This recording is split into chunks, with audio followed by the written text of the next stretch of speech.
So hello guys, welcome back my channel. मैं स्वागत करता हूं आपके चैनल दीपक है अप्लाइड जॉब पर। देखिए, आपका बहुत ज़्यादा प्रश्न आ रहा है कि सर कितना घंटा पढ़ें कि जैसे हमारा टीजीटी हो या पीजीटी हो या एलटीजीआईसी हो, कोई भी भर्ती हो उसमें हमारा सिलेक्शन हो जाए।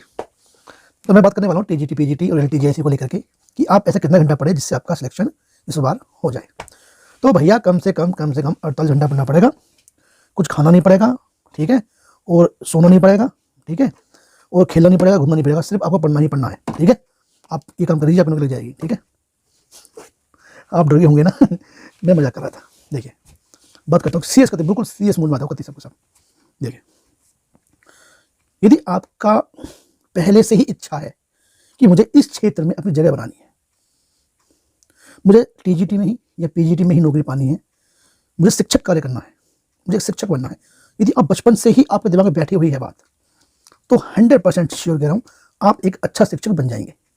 यदि आप दूसरे को देखकर इंस्पायर हुए कि हाँ भाई, वो महीने का 60,000 कमा रहा है, मैं भी कमाता हूँ, मैं भी भर्ती देखूँ टीजीटी पीजीटी, लेकिन आपका जो टारगेट है वो अलग था। हो सकता है आपका टारगेट है वो पुलिस का हो, आर्मी का हो, लेखपाल का हो, या खंड शिक्षा अधिकारी का हो, कोई भर्ती का हो, लेकिन आप दूसरे को देख करके उसकी जीवन शैली को अपना करके आपने ये माना है कि हाँ मुझे भी इसकी तरह बनना है, तो आप कुछ नहीं बन पाओगे। क्योंकि इसका क्या गारंटी है, इसकी क्या गारंटी है कि आप आने वाले समय बाद जो समय बीतेगा, दूसरा व्यक्ति जो आईएएस बना हुआ है, ठीक है, जो अच्छी स्थिति पर है, जो अच्छे पद पर बैठा हुआ है, उसको देखकर फिर इंस्पायर नहीं होगे आप। इसको देखकर भी तो इंस्पायर हो सकते हो, लेकिन ऐसा नहीं होना चाहिए। आपके दिल ने जो कहा है कि हाँ मैं इस लायक हूँ, तो आपको वही बनना चाहिए।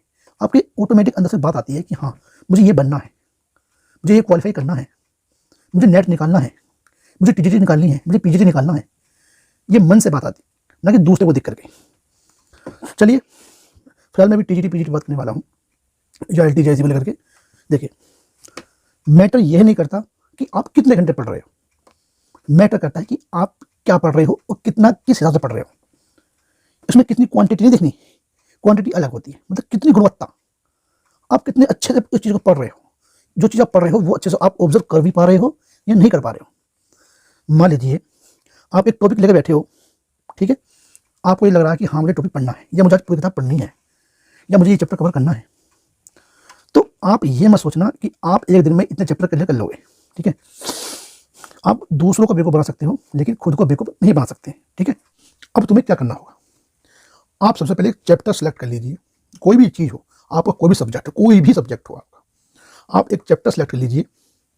ये देखिए कि उस चैप्टर में ऐसा कौन सा टॉपिक है जो मुझको नहीं आता, ठीक है। तो आपने टॉपिक सेलेक्ट कर लिया, अब आप उसको अच्छे से पढ़ लीजिए, वैसे ही फ्रेंडली पढ़ लीजिए, फ्रेंडली पढ़ लीजिए जैसे, ठीक है, ऐसे पढ़ लीजिए।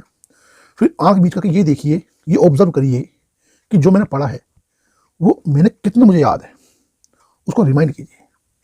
जो आप भूल रहे हो वो चीज़ को आप फिर देख लीजिए, फिर रिमाइंड करिए अच्छे से, धीरे धीरे धीरे, स्लोली स्लोली स्लोली। जहाँ आप अटक रहे हो फिर वहाँ पढ़ लीजिए। सच कह रहा हूँ, पूरा जीवन निकल जाएगा आपका, पूरा जीवन निकल जाएगा, लेकिन आप उस टॉपिक को भूलोगे नहीं। ये मेरा खुद का कॉन्सेप्ट है। जो हमारे दो माइंड होते हैं, एक कॉन्शियस माइंड, एक सबकॉन्शियस माइंड। लोग जो पढ़ते हैं वो सिर्फ कॉन्शियस माइंड से ही पढ़ते हैं। आपने पढ़ लिया, ठीक है, फिर कल को फिर पढ़ लिया, ठीक है, लेकिन कुछ लोग हैं कि जो सबकॉन्शियस माइंड से ही पढ़ते हैं। जैसे मान लीजिए टेस्ला थे, एक फॉरेन के थे वो टेस्ला थे, ठीक है, पता नहीं उन्हें क्या शक्ति थी, वो मतलब ये समझ लीजिए वो अपना सबकॉन्शियस माइंड का पूरा फोकस लगा देते हैं। स्वामी विवेकानंद थे, वो तो हमारे इंडिया की है, उनकी जो मेंटली पावर थी ना, बहुत ही विशाल थी, ठीक है। तो आपको क्या है, एक गल तो आप स्वामी विवेकानंद नहीं बन जाओगे, ना ही आप टेस्ला बन पाओगे। तो आप धीरे धीरे मनन कीजिए, अच्छे से पढ़ लीजिए कि हमें टॉपिक पढ़ना है। फिर टॉपिक पढ़ने के बाद आप आगे काम करिए, चाहे आप थोड़ा पढ़ो, थोड़ी ही पढ़ाई करो, लेकिन जो आपने पढ़ा हो ना वो आपके दिमाग में छप गया हो। चाहे थोड़ा पढ़ लीजिए, लेकिन आपको वो चीज़ आनी चाहिए, ठीक है। ऐसा नहीं है कि आप किताब लेके बैठे हो, पढ़ते जा रहे हो, माइंड वो चाहिए नहीं, नहीं, ऐसा नहीं करना। जो पढ़ रहे हो सिर्फ वही पढ़ना पड़ेगा, ठीक है।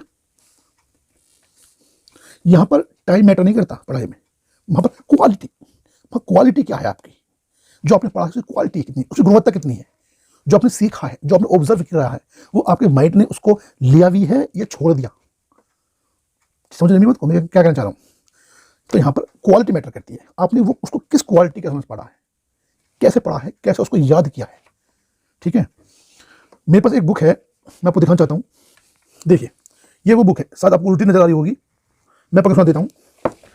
सुपर सक्सेस के गोल्डन रूल्स, ये जो बुक है ये नेपोलियन हिल की बुक है। ठीक है ना, हालांकि ये अमेरिका के थे, इनकी कई बुक लिखी हुई हैं। ये क्या मैटर करती है, ये आपको ये नहीं सिखाती कि आप कितने घंटे पढ़ रहे हो। ये अमेजोन पे भी है, ये फ्लिपकार्ट पे भी है, आप पढ़ लेना। ठीक है ना, अच्छा, बहुत अच्छी बुक है। इसमें ये चीज़ बता देती कि आप कितने घंटे पढ़ रहे हो।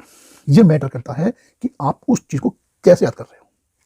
नेपोलियन हिल ने जो कहा, ये कहा है कि यदि आप किसी चीज़ को पढ़ रहे हो, उसको किसी चीज़ से जोड़ दीजिए।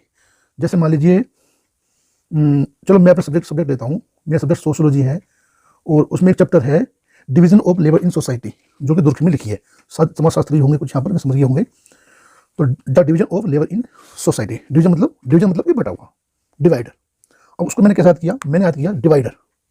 डिवाइडर मतलब बटा हुआ, मतलब कि जब किसी की जमीन बढ़ती है गाँवों में तो क्या होता है, श्रम, इसका हिंदी मतलब है श्रम विभाजन। जब जमीन बढ़ती है तो कैसे बढ़ती, तो मैंने अपने गांव को लेकर याद किया कि हाँ भाई, उसकी वीरपाल की जमीन बटी थी दोनों भाइयों में, वो ऐसा ऐसा हुई। तो मैंने इस तरह उनको जोड़ दिया, और वो जो कॉन्सेप्ट है, वो जो थ्योरी मेरे माइंड में ऐसे बैठी भाई साहब, मैं भूला ही नहीं।